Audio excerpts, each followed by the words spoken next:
Nasib Ibu Kota Nusantara atau IKN pasca pemilu 2024 saat ini masih menjadi tanda tanya. Bahkan tidak sedikit yang menanyakan kelanjutan mega proyek yang ada di Kalimantan Timur, khususnya investor asing. Bambang Susantono, Kepala Otorita Ibu Kota Nusantara atau OIKN mengungkapkan bahwa investor terutama asing kerap menanyakan keberlanjutan pembangunan IKN setelah tahun 2024. Menurut Bambang, pembangunan IKN tetap berlanjut dengan keyakinan yang kuat karena telah mendapat dukungan dari Undang-Undang Nomor 3 Tahun 2022. Meskipun demikian, banyak pihak masih merasa was-was terhadap masa depan proyek ini, terutama setelah perubahan pemerintahan pasca pemilu, ujarnya pada Sabtu 17 Februari 2024. Bambang menegaskan bahwa regulasi yang ada sudah cukup kuat untuk menjamin kelanjutan nasib pembangunan IKN pasca pemilu. Namun, tantangan muncul dari ketidakpastian politik dan kekhawatiran akan perubahan kebijakan yang mungkin terjadi di masa mendatang. Pembangunan IKN sendiri saat ini telah memasuki tahap awal pada periode 2022 sampai 2024, dengan fokus utama pada pemindahan fungsi pemerintahan dan penataan awal kota.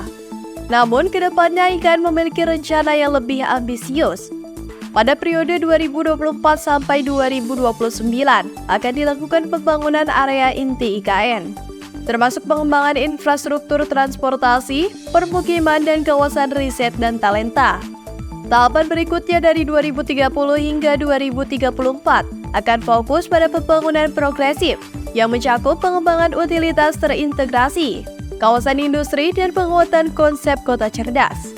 Kemudian dari 2035 hingga 2039, IKN sesuai rencana sudah mencapai tahap puncak pembangunan, yakni dengan penyelesaian infrastruktur dan ekosistem 3 kota yang menjadi bagian dari percepatan pembangunan Kalimantan.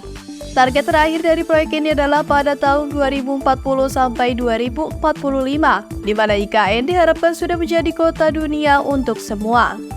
Dengan proyeksi jumlah penduduk pada tahun 2045 mencapai 1.911.000 jiwa, IKN dapat menjadi tempat tinggal yang nyaman, bahagia, dan sejahtera bagi seluruh penduduknya.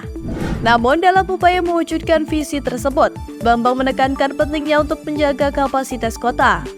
IKN berkomitmen untuk mencegah over capacity dengan membatasi jumlah penduduknya tidak lebih dari 2 juta jiwa.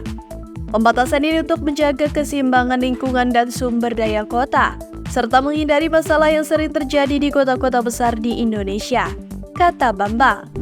Lebih jauh, Bambang juga menegaskan bahwa pembangunan IKN sudah mendapatkan dukungan dari berbagai pihak, termasuk swasta dan pemerintah dengan total investasi mencapai 47,5 triliun.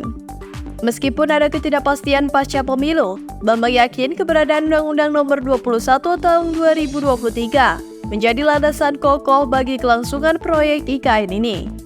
Dengan bocoran proyek baru yang melibatkan sektor perbankan dan pendidikan, serta rencana groundbreaking tahap 5 yang akan dipimpin oleh Presiden Jokowi, IKN tetap menjadi fokus utama pemerintah. Meskipun masih banyak tantangan, keyakinan dalam pembangunan IKN pasca pemilu tetap kuat. Investor IKN harus melihat prospek jangka panjang dan mengenali potensi oleh proyek ini.